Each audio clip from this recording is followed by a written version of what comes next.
আপনি যদি আমাকে কাছের থেকে দেখেন এবং এই সাইডটা একটু মনোযোগ দিয়ে দেখেন, তাহলে আপনি বুঝতে পারবেন যে আমার একটা অথবা দুইটা চুল সাদা হয়ে গেছে। আমার খুব বেশি বয়স হয় নাই, অথবা হয়তো হয়েছে, ডিপেন্ড করে আপনি কোন বয়সের এবং আপনি কখন শুনতেছেন। আমার 1993 জন্ম, আমি 31-এর আশপাশে ঘোরাফেরা করতেছি, এবং যদি আমি একদম অপটিমিস্টিকলিও চিন্তা করি তাও আমার জীবনের হাফ শেষ, এবং পেসিমিস্টিকলি যদি চিন্তা করি তাহলে হয়তো জীবনের 90% শেষ। কালকেও মরে যেতে পারি, কে মরবে এটা তার কবে মরবে আমি তো জানি না, বাট মোটামুটি ধরে নেওয়া যায় যে স্ট্যাটিস্টিক্যালি যদি আমি চিন্তা করি জীবনের হাফ মোটামুটি শেষ, আরো হাফের মতো হয়তো আছে যদি কোনো ধরনের বড় দুর্যোগ বা বিপর্যয় না হয় আমার জীবনে। এই হাফ জীবন কাটাতে যে আমি অনেক কিছু শিখছি, এবং আমার যদি এরকম একটা প্ল্যাটফর্ম না থাকতো যেখানে আমাকে অনেক মানুষ শুনে, ফরচুনেটলি আলহামদুলিল্লাহ, বাট যদি এরকম একটা প্ল্যাটফর্ম না থাকতো তাহলে হয়তো আমি যা যা শিখছি এগুলো আমার কাছের কিছু মানুষকে বলতাম বা লিখে যাইতাম এবং তারপর শেষ হয়ে যাইতো। যেহেতু বড় একটা প্ল্যাটফর্ম আছে, আমার মনে হয় এটা আমার একটা মোরাল অবলিগেশন, আমার একটা দায়িত্ব যে আপনাদেরও বলা আমি যে ব্যাপারগুলো শিখেছি এই ব্যাপারগুলো হয়তো আপনাকে হেল্প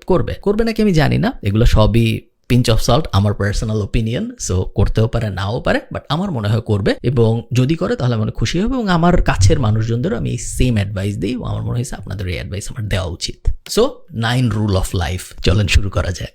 1 নম্বর রুল, আপনার জীবনের মেইন গোল হইল আপনার প্যারেন্টসদের জন্য একটা সুন্দর জীবন নিশ্চিত করা। আপনার বাবা মার জীবন যদি সুন্দর না থাকে এবং আপনার জীবন যদি অনেক সুন্দর থাকে, এর থেকে বেশি স্যাড ব্যাপার আমার মনে হয় না তেমন কিছু আছে। আপনার বাবা মার জীবনও সুন্দর হওয়া উচিত এবং এটা এনশিওর করা আপনার দায়িত্ব। হাউএভার, একটা ক্যাভিয়াট আছে, সেটা হইল তার মানে এই না যে তাদের সব কথা শোনা জরুরি। তাদের কথা অনেক সময়ই ভুল হয়, এবং তাদের কথা যতই দিন যাচ্ছে ততই দেখা যাচ্ছে অধিকাংশ সময়ই ভুল হচ্ছে। স্পেশালি তারা যখন একাডেমিক লাইনের অ্যাডভাইস দিবে বা ক্যারিয়ার লাইনের অ্যাডভাইস দিবে, তখন ওই ব্যাপারগুলো খুব কেয়ারফুলি কনসিডার করবেন, কারণ 70s life, 80s life, 90s life, academic এবং ক্যারিয়ার ওরিয়েন্টেশন বর্তমান একাডেমিক এবং ক্যারিয়ার ওরিয়েন্টেশনের সাথে বেশিরভাগ সময় মিলে না। সো তাদের ইন্টেনশন অনেক সময় হয়তো অনেক ভালো থাকবে, হাউএভার তাদের এই ভালো ইন্টেনশনের অ্যাডভাইস আপনার জীবনকে নষ্ট করে দেওয়ার জন্য এনাফ। সো তাদের ভালো জীবন এনশিওর করা আপনার দায়িত্ব, বাট তাদের সব কথা শোনা আপনার দায়িত্ব না। মোরালিটির কথা যদি হয়, জীবন যাপনের কথা যদি হয় আলাদা, বাট একাডেমিক এবং ক্যারিয়ার বিষয়ক অ্যাডভাইস যদি হয়, লিসেন ভেরি কেয়ারফুলি, এবং এমন কারো কাছ থেকেই অ্যাডভাইস নেওয়া উচিত না যে আপনাকে যেই বিষয়ে অ্যাডভাইসটা দিচ্ছে সেই বিষয়ে সে একজন এক্সপার্ট না। আপনি যেরকম একজন মোটা লোকের কাছ থেকে যে শিখবেন না যে কিভাবে 6 প্যাক বানাইতে হয়, যতই তার 6 প্যাক বিষয়ক বই পড়া থাকুক, একইভাবে আপনি এমন কারো কাছ থেকে, আপনার বাবা মা হোক বা যেই হোক, অ্যাডভাইস নেবেন না সে নিজে যে ওই ব্যাপারটা আগে করে নাই। কারণ অনেক সময় অনেক জিনিস আছে যেগুলো আমরা জানি যে না, এটাও আমরা জানি না, এবং এই কারণে আমরা ভালো অ্যাডভাইস দিয়েও মানুষকে খারাপ পথে ফেলে দিতে পারি। সেকেন্ড রুল অফ লাইফ, একটু complicated but stay with me.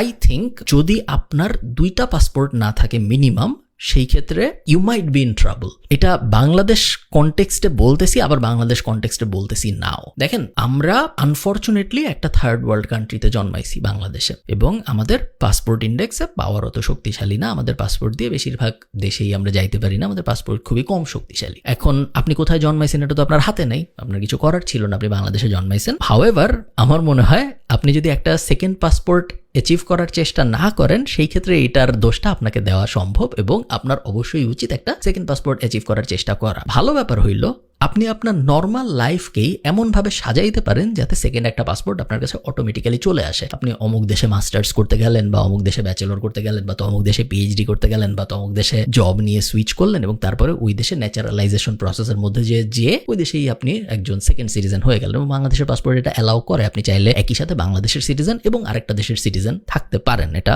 বাংলাদেশে লিগালি অ্যালাউড। আমার মনে হয় এই সুযোগটা না নেওয়াটা একটা বোকামি, তার কারণ পৃথিবী যেদিকে যাচ্ছে, পোলারাইজেশন যেভাবে হচ্ছে, ফার রাইট মুভমেন্ট যেভাবে আগাচ্ছে, এটলিস্ট 2টা দেশের সিটিজেন না হওয়াটা আমার মনে হয় is a big risk. Specially যদি আপনি ফ্রি থাকতে চান, যদি আপনি কমফোর্টেবলি আপনার জীবন কাটাইতে চান, নট জাস্ট বিকজ বাংলাদেশে রাজনৈতিক সমস্যা, ওই অ্যাঙ্গেলে আমি বলতেছি না। এমনও মানুষ আছে যে আমেরিকায় থাকে এবং আমেরিকার পাসপোর্টই তার কাছে শুধুমাত্র আছে, সেও সেম রিস্কে আছে। যে রাশিয়ায় আছে এবং যার শুধু রাশিয়ার পাসপোর্টও আছে, সে সেম রিস্কে আছে। যে কোনো মানুষের জন্যই শুধু একটা দেশের সিটিজেন হয়ে থাকাটা আমার মনে হচ্ছে একটা বড় রিস্ক, এবং যদি সুযোগ থাকে আমার মনে হয় গ্লোবাল সিটিজেন হওয়া, বাট অ্যাটলিস্ট 2টা পাসপোর্টের মালিক হওয়াটা সেফার। কখনোই আপনি 100% সেফ হবেন না, বাট একটার থেকে আমার মনে হয় 2টা অনেক বেশি সেফ। আমি কিন্তু ওই জন্য বলতেছি না যে আপনি ভিসা ফ্রি ট্রাভেল করতে পারবেন, আমি আরো ডিপ ডিটেইল ডিপ একটা মেসেজ আপনাদের দিতে যাচ্ছি। আই হোপ আপনারা বুঝতে পারছেন। থার্ড রুল অফ লাইফ, এটা আমি স্পেসিফিক্যালি মেয়েদের জন্য বলতেছি, যারা আমার ভিডিও দেখেন তাদের, আপনি যদি মেয়ে হন তাহলে আপনার জন্য, অথবা আপনি যদি মেয়ে না হন আপনি আপনার কোনো বন্ধু বান্ধবীকে পাঠিয়ে দিতে পারেন। সেটা হলো, আই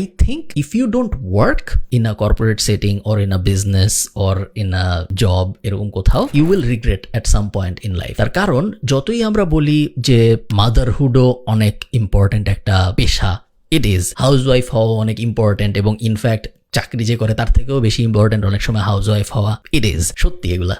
বাট মেল ডমিনেন্ট কালচারের প্রবলেম যেটা, সেটা হলো পেট্রিয়ার্কিয়াল সোসাইটির সিস্টেমটাই এটা, যে bread maker always dominates the conversation. যতই আপনি বলেন যে মা হওয়া কি কষ্টের ব্যাপার না, যতই আপনি বলেন যে আমি যদি হাউসওয়াইফ হই এটা কি বাসা একটা ম্যানেজ করা কি সহজ ব্যাপার, বাসা একটা ম্যানেজ করা তো জটিল ব্যাপার, এগুলো সবই সত্য। বাট পেট্রিয়ার্কিয়াল সোসাইটির সিস্টেমটাই এটা, যে ব্রেড উইনার যে টাকা ইনকাম করে, ডিরেক্ট টাকা ক্যাশ ইনকাম যে করে, তার কথার দাম সবসময় বাড়ে, অথরিটি সবসময় তার অ্যারাউন্ডে ঘুরে। তো এই ব্যাপারটা একটু মাথায় রাখবেন যে if possible see if you can work. আপনি যদি নিজের টাকা নিজে আয় করতে পারেন, তারপর আপনি আপনার সংসারে খরচ করেন, আপনার হাজবেন্ডের পিছনে খরচ করেন, আপনার বাচ্চার পিছনে খরচ করেন। Don't sacrifice your career too much, because there is a chance that you might regret it later. Fourth, you should be as rich as possible, as humanly possible, without harming anyone, without scamming anyone, without doing anything illegal or bad. আপনার উচিত আপনার জীবনে যত বড়লোক হওয়া সম্ভব হওয়ার চেষ্টা করা। It is a service to be rich.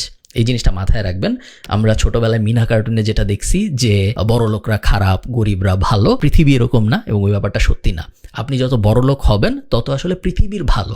আপনার কি মনে হয় জেফ বেজোস যে এত বড় লোক হয়েছে, এতে কি পৃথিবীর ভালো হয়েছে না খারাপ হয়েছে? এতে ভালো হয়েছে। তার কারণ অ্যামাজন থাকার কারণে 4 লাখ 5 লাখ জব সৃষ্টি হয়েছে। ম্যাকডোনাল্ডস যে হয়েছে, এটা খারাপ হয়েছে না ভালো হয়েছে? পৃথিবীর আমেরিকার 50%-এরও 48 থেকে 50%-এর মতো টিনেজার ম্যাকডোনাল্ডসে কোনো না কোনো সময় পার্ট টাইম কাজ করছে। পৃথিবীর ভালো হয়েছে। আপনি যখন বড় একটা বিজনেস দাঁড় করাবেন, আপনি যখন একজন বড় লোক মানুষ হবেন, তখন আপনি আসলে সোসাইটির অনেক বড় একটা উপকার করতেছেন। আপনি সোসাইটিতে জব ক্রিয়েট করতেছেন, ওই জবগুলোর কারণে অনেক মানুষ খেতে পারতেছে, ওই জবগুলোর কারণে অনেক মানুষ পড়তে পারতেছে, ওই আপনার কোম্পানিতে যারা চাকরি করে তাদের বাচ্চা কাচ্চারা পড়তে পারতেছে, সেই বাচ্চা কাচ্চারা যে পড়তে পারতেছে ওই কারণে ওই বাচ্চা কাচ্চাদের জীবন সুন্দর হচ্ছে, তাদের বাচ্চা কাচ্চাদের জীবন সুন্দর হচ্ছে।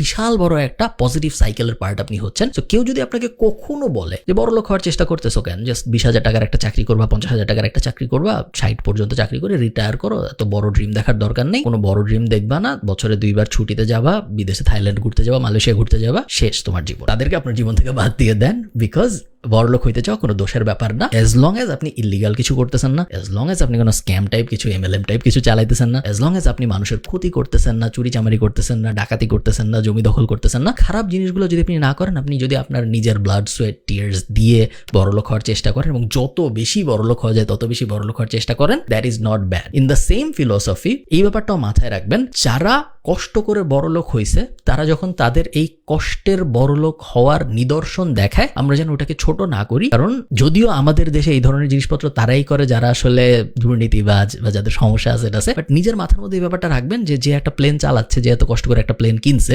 ইন্টারন্যাশনাল এক্সাম্পলের কথা আমি বলতেছি, মনে করেন গ্র্যান্ড কার্ডন একটা প্লেন কিনছে, বা একজন অনেক দামি একটা গাড়ি কিনছে, ওটা দেখে আমাদের মাথার মধ্যে প্রথম যেন এই চিন্তাটা না আসে যে ও কেন এটা করলো, মনে হয় খারাপ। আমাদের প্রথম চিন্তাটা সবসময় এটা আসা উচিত যে আমি কিভাবে এটা করব। Fifth lesson for life, old systems don't create new standards. এবং এই ব্যাপারটা আমি মনে প্রাণে বিশ্বাস করি যে ওল্ড সিস্টেম থেকে নিউ স্ট্যান্ডার্ড পাওয়া যায় না, ওল্ড সিস্টেম থেকে ওল্ড স্ট্যান্ডার্ডই পাওয়া যায়। আপনি আশা করতে পারেন না যে 90s-এ বা 2000 সালে 20শ শতাব্দীতে যেই একাডেমিক পড়াশোনা পড়ে এসে একজন মানুষ ক্যারিয়ারে খুব ভালো করছে, সেম একাডেমিক পড়া পড়ে 2024 সালে এসে একজন মানুষ এই AI এর দুনিয়ায়, এই ব্লক চেইনের দুনিয়ায় ভালো করবে। এটা জাস্ট কমন সেন্সে মিলে না, তাই না? 40 বছর আগে আমরা স্কুলে যা পড়ছি, 40 বছর পরে আমরা স্কুলে যদি একই জিনিস পড়ি, হিস্ট্রি, সামাজিক বিজ্ঞান এগুলো বাদ দিয়ে অ্যাকচুয়াল স্টেম সাবজেক্টের কথা আমি বলতেছি, জিনিসটা মিলে না। সো ওল্ড এডুকেশন সবসময় খুব এফেক্টিভ নাও হইতে পারে, ওল্ড নলেজ সবসময় খুব এফেক্টিভ নাও হইতে পারে। এখন আপনি তো যে স্কুলের কারিকুলাম বদলাবেন না, আপনি তো যে ইউনিভার্সিটির কারিকুলাম বদলাবেন না। সো এই ওনাসটা আপনার উপরে, আপনার নিজেরই আসলে দায়িত্ব নিতে হবে নিজেকে শিখানোর। সো সেলফ লার্নিং, সেলফ টট মানুষ হওয়া, নিজের ডেভেলপমেন্টের কন্ট্রোল নিজের হাতে নেওয়াটা আমার মনে হয় খুব বেশি ইম্পর্টেন্ট। তার কারণ it's a global problem, but বাংলাদেশে এই প্রবলেম সত্য যে স্কুল, কলেজ অ্যান্ড ইউনিভার্সিটি আপনাকে খুব বেশি প্রিপেয়ার করবে না বর্তমান দুনিয়া যেদিকে যাচ্ছে বা ভবিষ্যৎ দুনিয়া যেভাবে আসতেছে এই দুইটা ব্যাপারের জন্য। 6th লেসন, এটা আমি শুভ্রর কোনো একটা বইয়ে প্রথম পড়ছিলাম, হুমায়ুন আহমেদের, যেখানে শুভ্রর বাবা বলে যে শুভ্ররা ঘুরতে যাচ্ছিল সম্ভবত সেন্ট মার্টিন বা কক্সবাজার এরকম কোথাও। তো শুভ্রর বাবা শুভ্রকে অ্যাডভাইস দেয় যে তুমি একটা কাজ করবা, তুমি একটা ট্রেনের পুরো বগি বুক করে ফেলবা যাতে তোমার বন্ধুরা বুঝে যে তোমার পাওয়ার আছে, বাট তুমি কক্সবাজার পৌঁছানোর পরে তুমি টাকা দিবা না খাওয়ার জন্য। এরকম একটা কনটেক্সট দেওয়ার চেষ্টা করছিল শুভ্রর বাবা। মেইনলি উনি যেটা বোঝাইতে চাইছিল সেটা হলো be the centre of attention, make sure যে পিপল জানে you have the power, but don't always provide, only provide when you want to. So এই ব্যাপারটা সেন্টার অফ অ্যাটেনশন হওয়া এবং পিপলকে রিয়েলাইজ করানো that you can if you want to is a big power. 48 laws of পাওয়ারে Robert Greene same জিনিস অনেকবার বোঝাইছে, but at the same time উনি এই জিনিসও বোঝাইছে যে don't outshine your master. So এই ব্যাপারটা মাথায় রাখবেন যে mastery slash power slash the ability to provide is very important, but equally important হলো এটা বোঝা যে কোন সময় আমি প্রোভাইড করবো এবং কোন সময় আমি প্রোভাইড করবো না, কোন সময় আমি চুপ থাকবো। অনেক মানুষ আছে যারা বড় লোক, বাট তাদের আশপাশের মানুষজন তাদের অ্যাডভান্টেজ নেয় because they think of him or her as a charity. But এরকম অনেক মানুষও আছে যারা বড় লোক, বাট তারা তাদের ইচ্ছা মতো প্রোভাইড করে। Be the second one, not the first one. 7th lesson, again খুবই হার্ড লার্ন লেসন, যেটা আমি পার্সোনালি থেকে শিখছি। সেটা হলো you don't need to talk about everything, not publicly এবং নট প্রাইভেটলি। এমন না যে পাবলিকলি বলবো না বাট গোপনে গোপনে বন্ধুদের সাথে বলবো, এরকম না। আপনার সব বিষয় নিয়ে আসলে কথা বলারই দরকার নেই, প্রাইভেটলিও বলার দরকার নেই, পাবলিকলিও বলার দরকার নেই। আপনি যখন সব বিষয় নিয়ে কথা বলেন তখন আপনার পার ইউনিট লেভেলে কথার ভ্যালু কমে। আপনি যদি এমন একজন হন যে সারাদিন স্ট্যাটাস দেয়, বাংলাদেশ হারলো স্ট্যাটাস, বাংলাদেশ জিতলো স্ট্যাটাস, অস্ট্রেলিয়া জিতলো হারলো, আর্জেন্টিনা ব্রাজিল জিতলো হারলো, নাটকে এই হইলো, বৃষ্টি নামলো স্ট্যাটাস, ঝড় হইলো স্ট্যাটাস, আম আসছে ভালো স্ট্যাটাস, সারাক্ষণ যে ওপিনিয়ন দেয়, সেই মানুষটা যখন কোকা-কোলা বয়কটের কথা বলে বা কোটা আন্দোলন বয়কটের কথা বলে, it doesn't hold the same value. তার কারণ সে নিজের ভোকাল পাওয়ারটা ডাইলুট করে ফেলছে। এই কারণে সে এত বিষয় নিয়ে কথা বলছে, সে এমন একটা জাঙ্ক ক্রিয়েট করছে সাইকোলজিক্যালি অন্য মানুষের মনে তার ব্যাপারে, যে তার নতুন কথার ভ্যালু আসলে ওরকম থাকে না। তো সব বিষয় নিয়ে আপনার কথাবার্তা বলার দরকার নেই, বি সিলেক্টিভ। কোনো বিষয়ে যেগুলো আপনার ডোমেইনের সাথে যায়, যেগুলো আপনার এক্সপেরিয়েন্স বা এক্সপার্টিজের সাথে যায়, সেগুলো নিয়েই আপনি কথা বলবেন। এর বাইরে বাকি দুনিয়া যা যা হচ্ছে সবকিছু নিয়েই আপনার একটা করে মতামত দেওয়ার আসলে কোনো দরকার নেই। পাবলিকলি তো নাই, প্রাইভেটলিও নাই। বন্ধুদের কাছে যেভাবে আপনার প্রত্যেকটা বিষয়ে একটু একটু করে মতামত দেওয়ার কোনো মানে নেই। বুঝতে পারছেন না? মনে করেন আপনি কেকা ফিরদৌসির নুডলস কেন খারাপ বা অমুকজন এটিএন বাংলায় গান গায়, ওই গান কেন খারাপ, এটা নিয়ে বিশাল একটা রচনা লিখলেন। তারপরের দিন আপনি আবার রচনা লিখলেন যে কেন ফিলিস্তিনে গণহত্যা চলতেছে, এটা কেন খারাপ। এই দুইটা ব্যাপার নিয়ে যদি আপনি কথা বলেন তাহলে আসলে ফিলিস্তিনের গণহত্যার ব্যাপারটা কি আপনি ডাইলুট করে ফেলতেছেন, কারণ আপনি সব বিষয়ে কমপ্লেন করেন। এরকম হওয়া যাবে না। আমরা সব বিষয়ে কমপ্লেন করবো না, আমরা শুধুমাত্র ইম্পর্টেন্ট ব্যাপারগুলো নিয়ে কমপ্লেন করবো যেন ওই কমপ্লেনগুলোর ভ্যালু থাকে। Last point, understand the digital world. অনেক কিছু হচ্ছে মডার্ন ওয়ার্ল্ডে, অনেক কিছু হচ্ছে ডিজিটাল ওয়ার্ল্ডে। আপনি যদি জাস্ট আপনার কিছু বন্ধু বা আপনার কিছু বড় ভাই বা আপনার কিছু আত্মীয় স্বজন বা আপনার কিছু পরিবার পরিজন একটা সেট সিস্টেমের মধ্যেই থাকছে, যেখানে তারা সরকারি চাকরির চেষ্টা করতো এবং তারপরে সরকারি চাকরি যদি পাইতো তারপর সে একটা জমি, কিন্তু সরকারি চাকরি না পাইলে প্রাইভেট ব্যাংকে পরীক্ষা দেওয়ার চেষ্টা করতো এবং তারপরে কোনো একটা চাকরি কোনোভাবে ম্যানেজ করতো, তারপরে যে টাকা জমতো সেই টাকা দিয়ে হয়তো একটা জমি কিনতো বা কয়েক বন্ধু মিলে হয়তো একটা ফ্ল্যাট কিনতো বা নিজে ভাড়া দিবে নাকি নিজে একটা ইএমআই দিয়ে ফ্ল্যাট। একটা টেমপ্লেট লাইফের মধ্যে চলে যায় না, এটা আমি বলার চেষ্টা করতেছি।